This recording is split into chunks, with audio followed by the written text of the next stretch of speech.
पीले दांत वाली बहू। रंजना कभी ब्रश नहीं करती थी।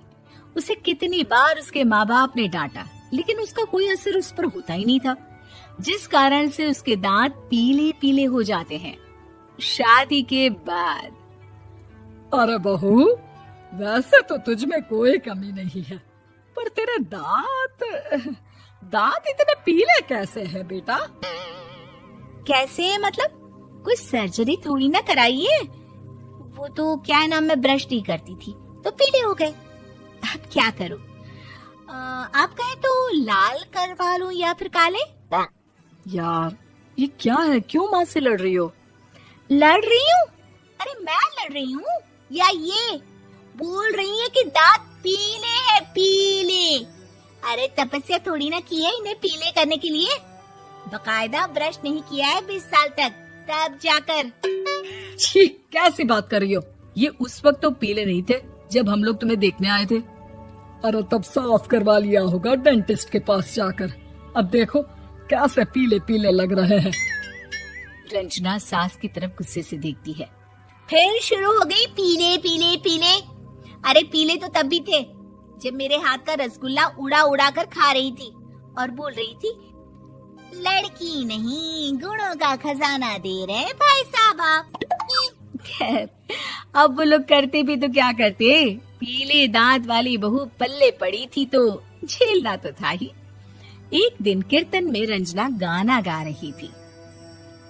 अरे कमला बहन, माँ का द्वार है, यहाँ तो सब शुद्ध होकर आते हैं, फिर अपनी बहू को ब्रश भी नहीं करवाती तुम। दूर से पीले पीले दांत भक्ति में बाधा उत्पन्न कर रहे हैं। अरे कोई 2 साल की बच्ची थोड़ी ना लेकर आई हूँ मैं बहू बनाकर। अच्छी खासी लड़की है, अरे कैसे करवाऊं ब्रश? ये तो उसे खुद करना चाहिए ना। अब माँ बाप तो इसके जैसे तैसे निपटा दिए, ये नहीं सोचा कि सास कैसे संभालेगी। सास बहू को लेकर घर आ जाती है, लेकिन सोच लेती है कि अब इसे लेकर कहीं नहीं जाएगी। अगले रोज बहू कहती है, अरे क्या हो गया, मंदिर नहीं जाना क्या? कीर्तन का वक्त हो रहा है। मेरी मधुर वाणी से कान्हा जी जागते हैं और सोते हैं। आप तो जानती है ना उनकी भक्ति में कितना मन लगता है मेरा। वो क्या है ना, तबीयत ठीक नहीं लग रही है मेरी, आराम करूंगी मैं। तबीयत ठीक नहीं लग रही? अभी तो मिथुन के गाने पर नाच रही थी आप, और अब बोल रही है कि तबीयत ठीक नहीं लग रही। अरे भक्ति में मन लगा लो सासू माँ, ऊपर जाना है, क्या मुंह दिखाओगी आप? हाँ? सास को बहू की बात पर गुस्सा आ जाता है। मैं क्या मुंह दिखाऊंगी, इसकी चिंता तो ना कर, समझी? अपने मुंह की चिंता कर, जो ये पीले पीले दांत लेकर हर जगह पहुंच जाती है। पता है लोग कितना मजाक बनाते हैं। ना जी ना, मैं नहीं जाना कहीं तेरे साथ। तो ये बात है, कोई ना, मत जाओ, मैं अपने कमरे में ही बैठकर भक्ति कर लूंगी। ऊपर वाला दांत थोड़ी ना देखता है, मन देखता है, भावना देखता है। और अरे बस बस, तू सब कुछ दिखा, बस ये सफेद चमकदार दांत ना दिखाना किसी को, है? जा यहाँ से।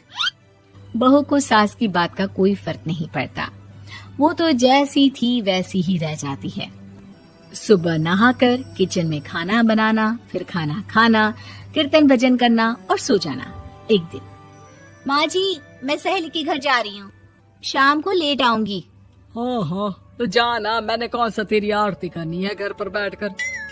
रंजना सहेली के घर जाती है, जहाँ वो पार्टी में जाने की तैयारी कर रही होती है। अरे शिखा, कहाँ जाने की तैयारी कर रही है? मैं गलत वक्त पर आ गई क्या? अरे नहीं यार, उल्टा सही वक्त पर आ गया।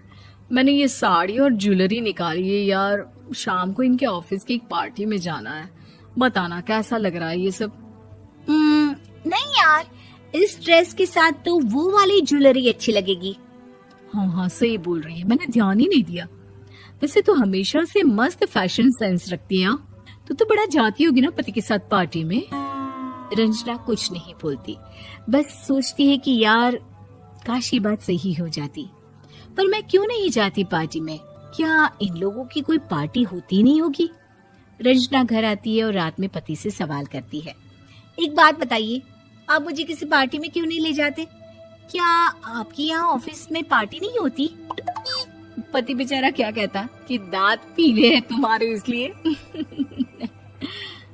अरे कोई पार्टी होती नहीं हम लोगों के ऑफिस में, तो कहाँ से लेकर जाऊं? और मार्केट, मॉल, कहीं वीकेंड घूमना, कहीं तो। अरे यार सारे हफ्ते में एक छुट्टी मिलती है, तो सोचता हूँ कि आराम ही कर लूं। क्यों? रंजना मन मार के रह जाती है। पहले कभी सास के साथ मंदिर जाया करती थी, लेकिन वो भी सास ने ले जाना बंद कर दिया। घर बैठी बैठी रंजना बोर हो जाती है। तभी उसे आइडिया आता है और वो मायके जाने का सोचती है। सासू माँ, 2 दिनों के लिए मम्मी के घर जा रही हूँ। अच्छा ठीक है, आराम से जा। और हाँ, माँ से कुछ अच्छी आदत सीख कर आना कि कैसे शरीर के हर भाग की तरह दांतों की सफाई भी जरूरी होती है, समझी? शुरू हो गई ना आप। वो लोग आपकी तरह नहीं है कि छोटी छोटी बात का बतंगड़ बना दे। उन लोगों के लिए मैं मायने रखती हूँ, ना कि मेरे पीले पीले दांत। रंजना माँ को बिना बताए उन लोगों को सरप्राइज देती है, लेकिन जैसे ही वो दरवाजे पर पहुंचती है, अंदर देखती है कि घर वाले कहीं जा रहे होते हैं।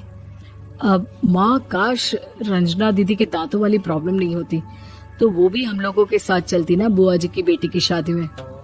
हाँ बेटा, लेकिन अब उसे कौन समझाए कि उसको उसके पीले दांत नहीं दिखते, लेकिन उसके आसपास के लोगों को कितना एम्बैरेसिंग फील कराते हैं। मुझे तो कितनी बार उसके स्कूल की टीचर ने शिकायत की कि उसके साथ कोई लड़की बैठना भी नहीं चाहती, और ना ही कॉलेज में कोई उससे बात करना चाहता था।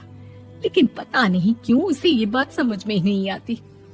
कोई कमी नहीं है उस लड़की में, बस यही कि दांत पीले हैं। वो तो भला हो जीजा जी और उनकी माँ का, जो दीदी को जैसी है वैसे ही रखा हुआ है।